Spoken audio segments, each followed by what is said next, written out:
Hello dear students, today we are going to start new concept from this chapter and it is also very important concept, that is atomic size. Students, atomic size he concept आपण पुढे 10th standard मध्ये देखील शिकणार आहे. Before starting with the concept, let us revise again certain basic concepts related to atom. See students, atom is having three main subatomic particles, that is protons, neutrons and electrons. Out of these protons and neutrons, they are togetherly present in the nucleus of atom and hence they are also called as nucleons, isn't it? 1 markच्या question साठी हे information आहे बघा तुम्हाला. There are 3 subatomic particles.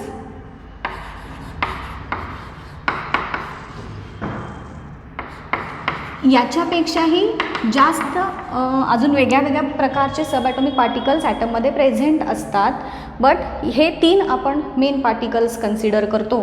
त्यातला first आहे proton, which is positively charged.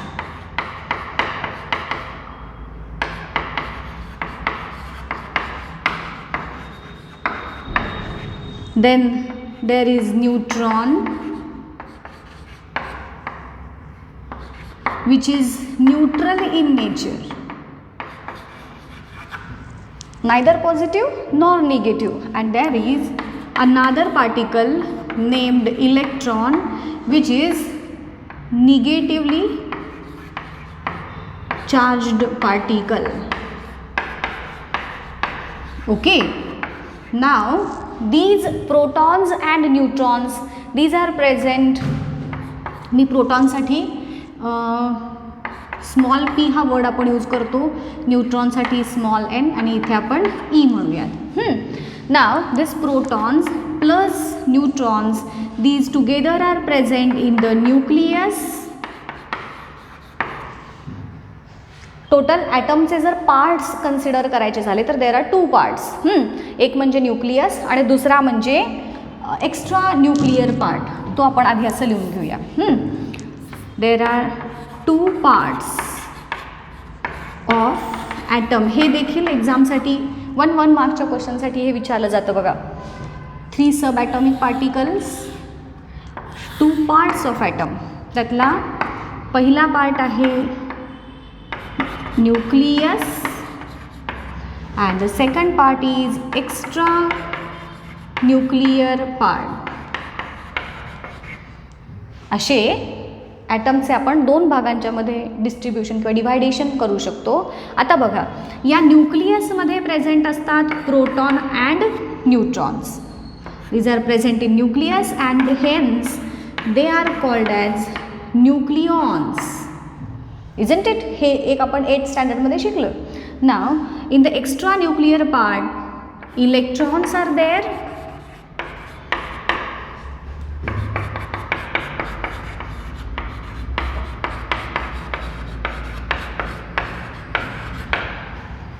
and in this extra nuclear part there are orbits. Electrons कुठे असतात तर ऑर्बिट्स किंवा ज्याला शेल म्हणतो आपण, त्या शेल्समध्ये और ऑर्बिट्स दोघींचं नाव समानार्थी शब्द आहेत हे थोडक्यात, शेल आणि ऑर्बिट. हे electrons these are present in specific orbits आणि त्या ऑर्बिट्सचे एक सिक्वेन्स असतो. K orbit, K L M N अशा 4 शेल्स आपण बघितल्या. सो स्टुडंट्स, हे जे इलेक्ट्रॉन्स आहेत ते, आता हे ॲटमचं स्ट्रक्चर जर आपण दाखवायचं झालं तर हे प्रोटॉन प्लस न्यूट्रॉन हे न्यूक्लियसमध्ये प्रेझेंट झाले and the electrons are revolving around the nucleus and this is the extra nuclear part. There are 4 shells. Now whenever these electrons are rotating or revolving around the nucleus in these specific orbit, then the energy content of the electrons is different in different orbits. म्हणजेच जे electrons जवळच्या ऑर्बिटमध्ये आहेत, न्यूक्लियसपासून जवळ आहेत, त्यांची energy content ही low असणार. जसं जसं लांब जात जाऊ तसं तसं इलेक्ट्रॉनची एनर्जी कंटेंट ही इन्क्रीज होत जाते. जे इलेक्ट्रॉन्स आउटरमोस्ट ऑर्बिटमध्ये आहेत त्यांची एनर्जी लेवल ही सगळ्यात जास्त असते. ही सगळी बेसिक इन्फॉर्मेशन झाली. आता बघा हां स्टुडंट्स, सगळ्यात आता हे जे पार्टिकल्स आपण बघितले याच्यावरती बेस्ड आपल्याला ॲटॉमिक साईज ही कन्सेप्ट आहे किंवा त्याच्यावरती आधारित अशी आहे. ॲटॉमिक साईज म्हणजे काय असतं? अणूचा आकार, ॲटमचा आकार. हा ॲटॉमिक साईज ॲटॉमिक रेडियसवरती डिपेंड करतो. Atomic size depends on atomic radius. Now what is atomic radius? Atomic radius is nothing but the distance between the nucleus and the outermost shell. ॲटममध्ये electrons शेलमध्ये distribute असतात. या outermost शेलमध्ये असणारे electrons किंवा ती shell आणि centre ह्या दोघांच्यामधलं distance त्याला म्हणायचं atomic radius. It is the distance between nucleus. हे खूप इम्पॉर्टंट आहे बरं काय कन्सेप्ट स्टुडंट, एकदम समजून घ्या, कन्फ्युजन होऊ शकतं तुमचं इथे. Nucleus and outer most shell of atom. प्रत्येक ॲटमची आउटर मोस्ट शेल ही वेगवेगळी असते. आपण काही एक्झाम्पल घेऊन हे मी इलस्ट्रेट करणारच आहे तुम्हाला. हे लक्षात आलं की ॲटॉमिक रेडियस म्हणजे distance between nucleus and outer most shell. आता बघा, हे डिस्टन्स जसं तुम्ही नंबर ऑफ शेल इन्क्रीज करत जाल तसं तसं हे डिस्टन्स वाढत जातं आणि त्याच पद्धतीनं त्या ॲटमचा साईज देखील वाढत जातो. ॲटॉमिक रेडियस जी असते it is measured in nanometer. त्याचं युनिट काय आहे? Nanometer, NM. आता इथे तुम्हाला एक कन्व्हर्जन देखील विचारलं जातं. That is 1 nanometer is equal to 10⁻⁹ meter. हे कन्व्हर्जन तुम्हाला लक्षात ठेवायचं आहे, अगेन फॉर 1 मार्क. आता बघूयात ही ॲटॉमिक रेडियस ॲटममध्ये कशी कशी वेगळी वेगळी असते, काय फॅक्टर्स असतात की ज्याच्यावरती ही ॲटॉमिक रेडियस डिपेंड करते. मी एक्झाम्पल्स देते तुम्हाला, त्याच्यावरून तुम्हाला क्लिअरली लक्षात येईल.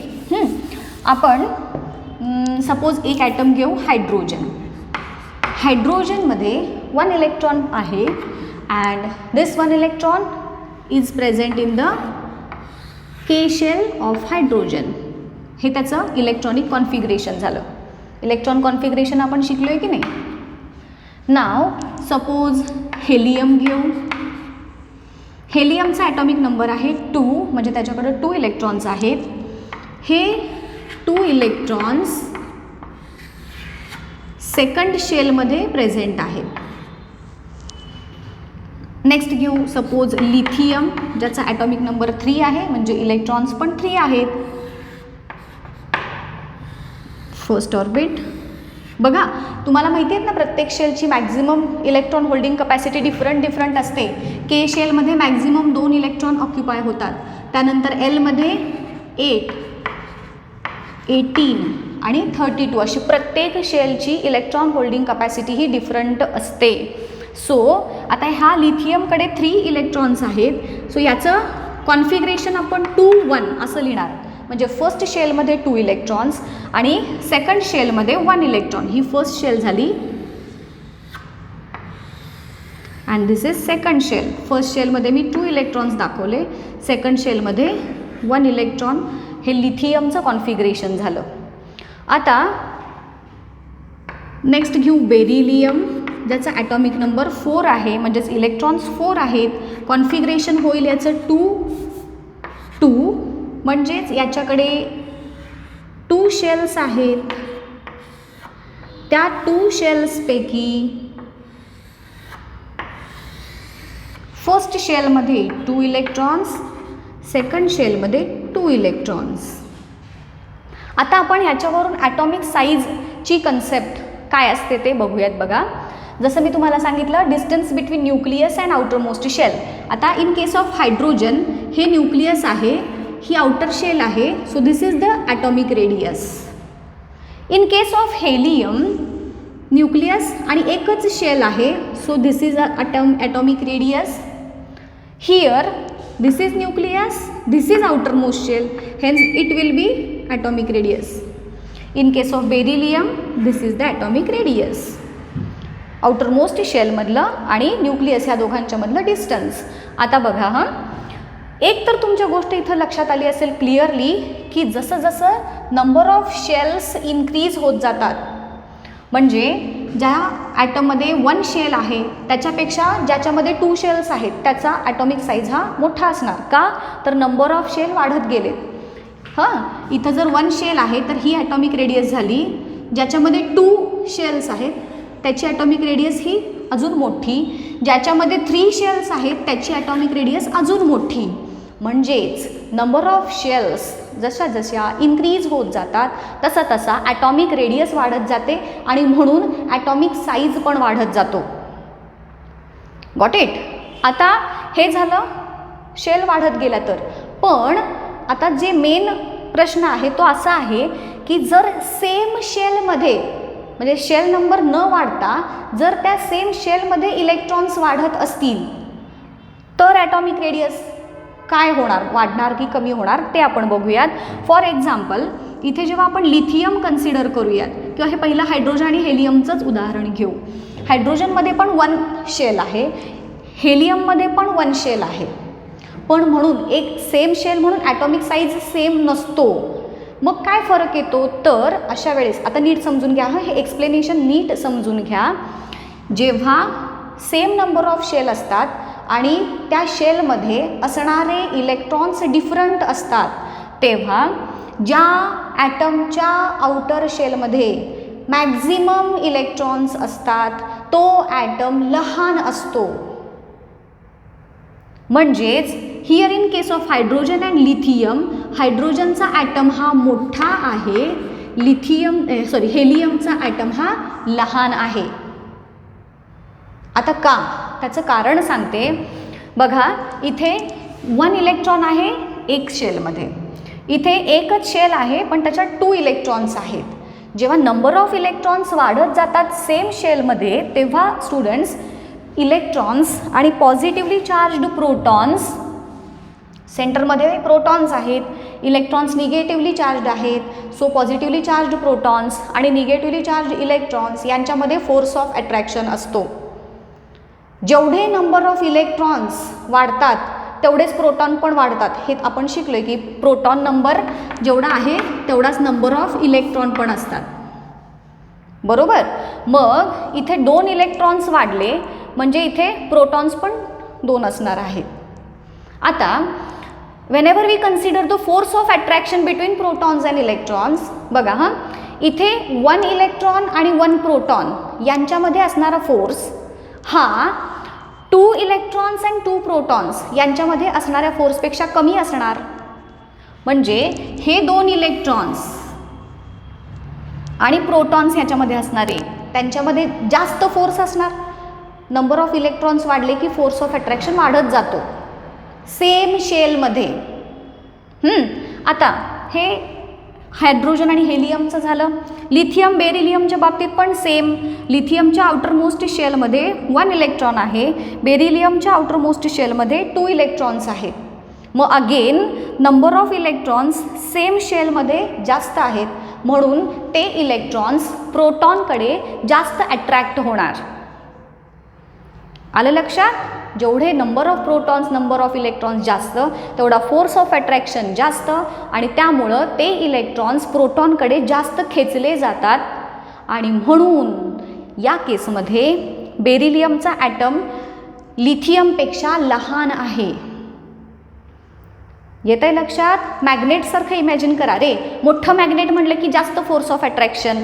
तसं जेवढे जास्त इलेक्ट्रॉन्स सेम शेलमध्ये असतील तेवढा फोर्स ऑफ अट्रॅक्शन प्रोटॉन आणि इलेक्ट्रॉनमध्ये जास्त असणार आणि तो ॲटम लहान असणार. मग आता समजा अजून एक ॲटम मी घेतला, बोरॉन घेऊ आपण. बोरॉनचा ॲटॉमिक नंबर आहे 5. याचं कॉन्फिगरेशन झालं 2, 3. म्हणजेच फर्स्ट शेलमध्ये 2 इलेक्ट्रॉन्स आणि सेकंड शेलमध्ये 3 इलेक्ट्रॉन्स. मग इथे पण 2 शेल, इथे पण 2 शेल, इथे पण 2 शेल.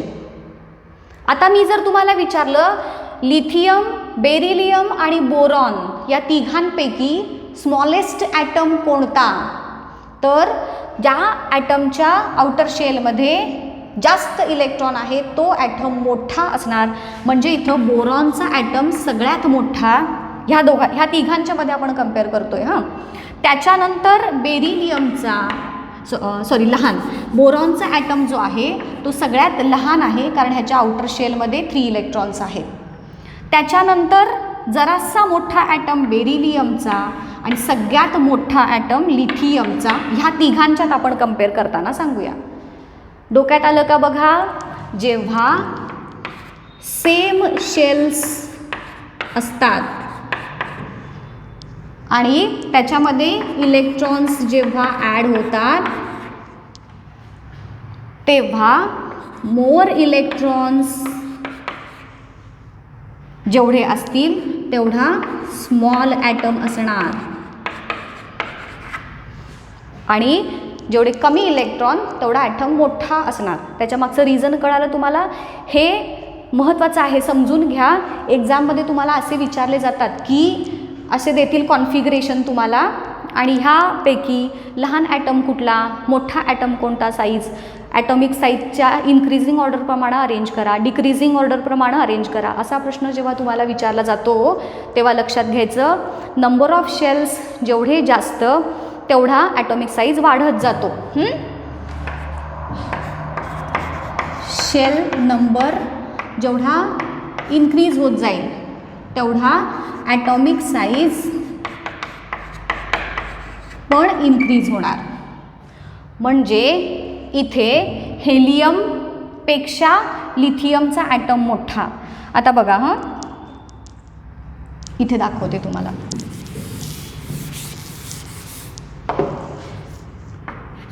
हायड्रोजन, त्यानंतर लिथियम आणि सोडियम.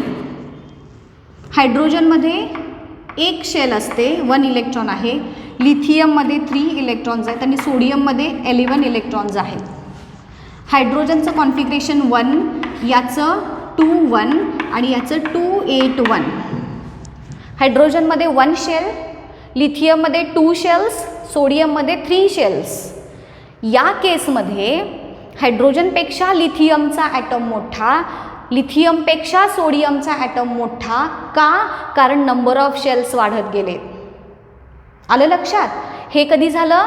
शेलचा नंबर वेगवेगळा असताना. जेव्हा सेम शेल्स असतात, फॉर एक्झाम्पल लिथियम, बेरिलियम आणि बोरॉनच्या बाबतीत आपण बघितलं तर जर एकाच शेलमध्ये इलेक्ट्रॉन्स इन्क्रीज होत असतील तर ज्या ॲटममध्ये जास्त इलेक्ट्रॉन असतील आउटर शेलमध्ये तो ॲटम लहान असतो आणि ज्या ॲटममध्ये कमी इलेक्ट्रॉन्स असतील आउटर शेलमध्ये तो ॲटम मोठा असतो. कारण लक्षात आलं? कारण त्याच्या मागचं असं आहे की इलेक्ट्रॉन्स आणि प्रोटॉन्स यांच्यामध्ये असणारा फोर्स ऑफ अट्रॅक्शन जो आहे तो वाढत जातो जसं जसं इलेक्ट्रॉन्स वाढत जातात आणि त्यामुळं ते इलेक्ट्रॉन्स ॲटमकडे जास्त न्यूक्लियसकडे जास्त खेचले जातात आणि म्हणून ॲटमचा साईज लहान होतो. हे 10th स्टँडर्डमध्ये आपल्याला परत डिटेल शिकायचं आहेच. पण इथं लक्षात आलं तुम्हाला, जेव्हा 1 मार्कचे क्वेश्चन्स याच्यावरती विचारले जातात तिथं गोंधळून जायचं नाही. शेल नंबर बघायचे आधी, जर सेम असतील, हां समजा आता इथं हे तर तुम्हाला सहज दिसते 1, 2, 3 शेल्स आहेत. पण समजा असं दिलं असेल तुम्हाला 2, 1, 2, 3, 2, 4 आणि ह्यापैकी स्मॉलेस्ट ॲटम कोणता, तर ज्याच्या आउटर शेलमध्ये जास्त इलेक्ट्रॉन आहेत तो शोधायचा, तो स्मॉलेस्ट. ज्याच्या आउटर शेलमध्ये कमी इलेक्ट्रॉन आहेत तो मोठा. आलं लक्षात? ॲटॉमिक साईजची कन्सेप्ट लक्षात आली का? ॲटॉमिक साईज ही रेडियसवरती डिपेंड करते. रेडियस म्हणजे न्यूक्लियस आणि आउटरमोस्ट शेल यांच्यामधलं अंतर. नॅनोमीटरमध्ये आपण मोजतो रेडियस. ओके, सो ही ॲटॉमिक साईजची कन्सेप्ट तुम्हाला इझिली समजली असेल. खूप सारे एक्झाम्पल्स आपण इथे बघितलेले आहेत. आजच्या लेक्चरमध्ये आपण इथेच थांबूया. नेक्स्ट लेक्चरमध्ये याच्या पुढचा पार्ट बघूया.